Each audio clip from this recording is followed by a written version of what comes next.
오늘 보실 하나님 말씀은 요한계시록 14장 14절부터 20절 말씀입니다. 요한계시록 14장 14절부터 20절 말씀 보겠습니다. 또 내가 보니 흰 구름이 있고 구름 위에 인자와 같은 이가 앉으셨는데 그 머리에는 금 면류관이 있고 그 손에는 예리한 낫을 가졌더라. 또 다른 천사가 성전으로부터 나와 구름 위에 앉은 이를 향하여 큰 음성으로 외쳐 이르되 당신의 낯을 휘둘러 거두소서. 땅의 곡식이 다 익어 거둘 때가 이르렀음이니이다 하니 구름 위에 앉으신 이가 낯을 땅에 휘두르매 땅의 곡식이 거두어지니라. 또 다른 천사가 하늘에 있는 성전에서 나오는데 역시 예리한 낫을 가졌더라. 또 불을 다스리는 다른 천사가 제단으로부터 나와 예리한 낫 가진 자를 향하여 큰 음성으로 불러 이르되 내 예리한 낫을 휘둘러 땅에 포도송이를 거두라. 그 포도가 익었느니라 하더라.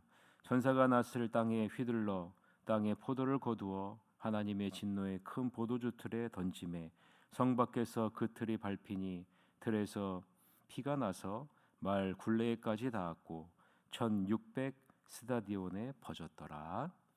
아멘. 오늘은 두 개의 낫, 두 개의 결말이라는 제목으로 하나님 말씀을 보겠습니다. 요한이 위를 쳐다보는데 숨이 멎는 듯합니다. 흰 구름이 보였고 그 위에 인자 같은 분이 앉아 계십니다. 그분은 금 면류관을 쓰고 날선 낫을 들고 계십니다. 또 다른 천사가 그 성전에서 나와서 구름을 보좌 삼으신 분께 외칩니다. 낫을 대어 추수하십시오. 추수할 때가 되었습니다. 땅에 추수할 것이 다 무르익었습니다. 구름을 보좌 삼으신 분께서 그의 낫을 힘있게 휘두르면서 그렇게 단번에 땅을 추수합니다. 그러자 또 다른 천사가 하늘에 있는 성전에서 나오죠. 그도 날선 낫을 들고 있죠. 또 다른 천사가 곧 불을 돌보는 일을 맡은 천사가 제단으로부터 나옵니다. 그는 날선 낫을 든 천사에게 천둥 소리로 외칩니다. 너는 날선 낫을 휘둘러라. 땅에 포도밭을 추수하여라. 포도들이 다 익어 터지려고 하고 있다.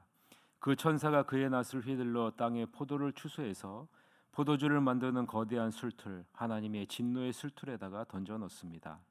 그 술틀은 그 도성 바깥에 있었고 포도가 짓밟힐 때 그 술틀에서 피가 말굴레 높이만큼 쏟아져 나왔는데 약 300km까지 피의 강을 이루었다라는 것이 오늘 본문의 내용 관찰입니다. 예수님은 공생의 기간에 제자들에게 자신을 어떻게 소개했습니까? 씨를 뿌리러 온 자다라고 소개했죠. 나는 씨를 뿌리러 왔다. 마태복음 13장 36절서부터 37절에 오면 이에 예수께서 무리를 떠나사 집에 들어가시니 제자들이 나와 이르시되 밭에 가라지의 비유를 우리에게 설명하여 주소서. 대답하여 이르되 좋은 씨를 뿌리는 이는 인자다. 좋은 씨를 뿌리는 자는 인자다라고 말씀하죠. 예수님은 자기 자신을 씨를 뿌리러 온 자다라고 소개했습니다. 그런데 중요한 것은 오늘 본문에서는 이 씨를 뿌리러 온 이 인자 되신 예수님이 공의롭게 추수하는 분으로 다시 오게 될 것이다라는 것을 보여주고 있습니다. 추수의 주인이신 예수님의 모습을 우리에게 보여주고 있는 거죠. 오늘 본문을 통해 우리가 반드시 기억해야 될 것이 하나 있는데 그것은 반드시 주님께서 다시 추수하러 오신다라는 것입니다. 여러분, 이것을 우리는 기억해야 됩니다. 우리가 봄에 곡식을 심고 씨를 뿌릴 때 우리는 가을에 거둘 것을 알고 있잖아요. 마찬가지로 예수님께서 씨를 뿌리셨고 반드시 모든 것을 다시 거둬들이는 추수를 하러 오실 것이다 라는 것을 우리는 기억하고 있어야 됩니다. 지금은 우리를 통해 말씀을 뿌리시고 우리를 통해 거두시지만 마지막 때는요, 주님이 직접 모든 것을 다 거두시는 그날이 있을 것이다 라는 겁니다. 그런데 추수가 서로 다른 두 방향으로 이루어진다는 것을 오늘 본문에서 강조하고 있습니다. 그래서 등장하는 게 두 개의 낫이죠. 두 개의 예리한 낫이 등장합니다. 하나의 낫은 택하심을 입은 성도들을 그리스도를 통해 영광의 나라로 데려가기 위한 추수의 낫이고, 다른 하나 예리한 낫은 불경건한 악인을 심판하는 추수, 심판의 낫으로 소개하고 있습니다. 이런 관점으로 오늘 본문을 보면 여러분의 더 은혜되는 마음으로 다가올 것입니다. 오늘 본문 14절을 먼저 한번 봅시다. 14절 같이 읽어봅시다. 또 내가 보니 흰 구름이 있고 구름 위에 인자와 같은 이가 앉으셨는데 그 머리에는 금 면류관이 있고 그 손에는 예리한 낫을 가졌더라 라고 말하죠. 요한이 흰 구름을 먼저 봅니다. 그리고 흰 구름 위에 인자가 앉아 있는 것을 보죠. 여기서 흰 구름이 상징하는 것이 무엇일까요? 순결함, 장엄한 영광을 상징합니다. 그래서 흰 구름은요, 순결하고 장엄한 영광 가운데 있는 것을 상징합니다.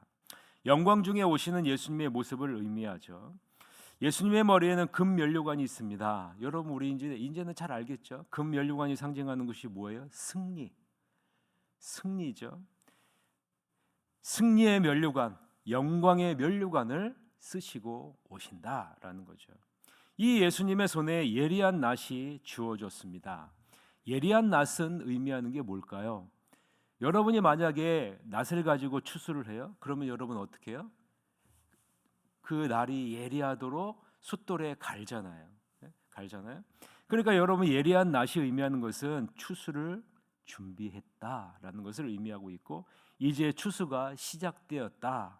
추수가 속히 진행될 것이다라는 것을 의미하는 것이 예리한 낫입니다. 15절에서부터 16절 같이 한번 읽읍시다. 또 다른 천사가 성전으로부터 나와 구름 위에 앉은 이를 향하여 큰 음성으로 외쳐 이르되 당신의 낯을 휘둘러 거두소서 땅의 곡식이 다 익어 거둘 때가 이르렀음이니이다 하니 구름 위에 앉으신 이가 낯을 땅에 휘두르매 땅의 곡식이 거두어지니라 라고 말씀하죠. 또 다른 천사가 성전으로부터 나와서 구름 위에 앉은 예수님에게 외칩니다.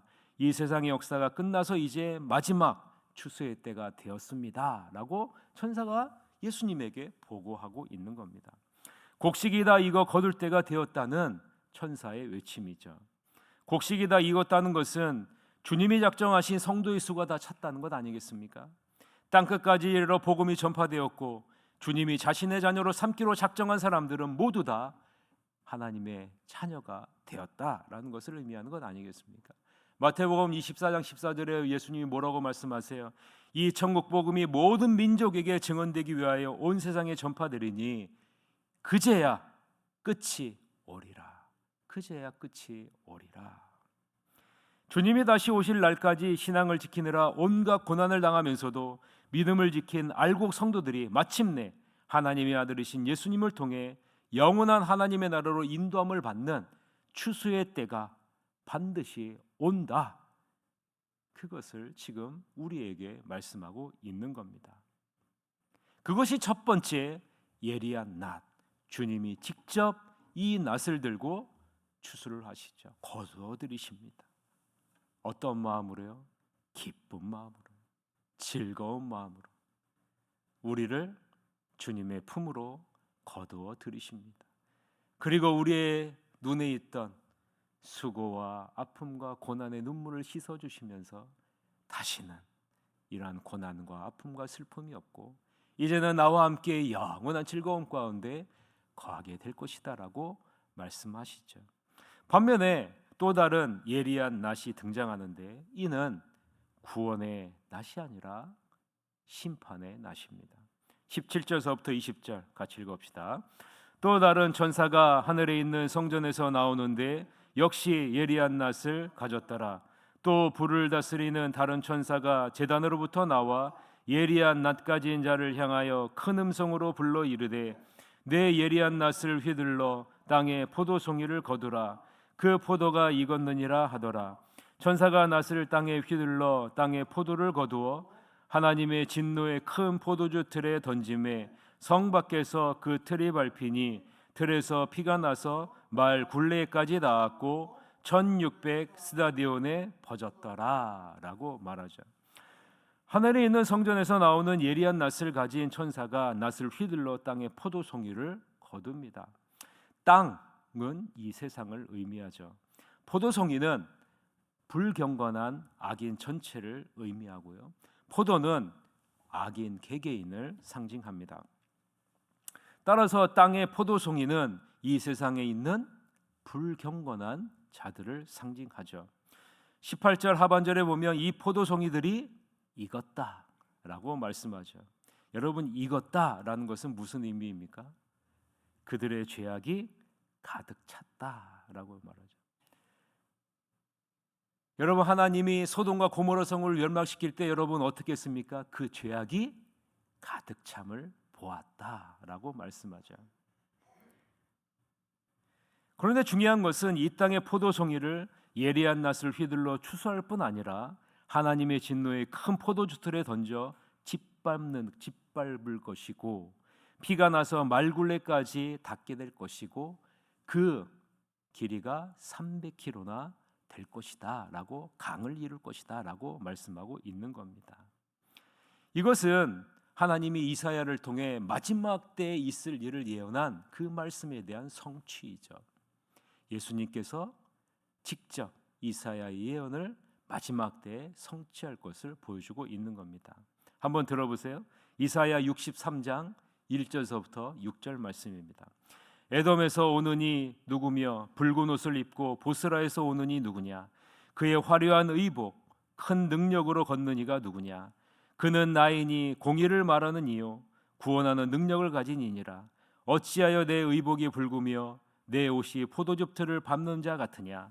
만일 가운데 나와 함께 한 자가 없이 내가 홀로 포도즙 틀을 밟았는데, 내가 노함으로 말미암아 무리를 밟았고 분함으로 말미암아 짓밟았으므로 그들의 선혈이 내 옷에 튀어 내 의복을 다 더럽혔음이니, 이는 내 원수 갚는 날이 내 마음에 있고 내가 구속할 해가 왔으나 내가 본즉 도와주는 자도 없고 붙들어 주는 자도 없으므로 이상하게 여겨 내 팔이 나를 구원하며 내 분이 나를 붙들었음이라.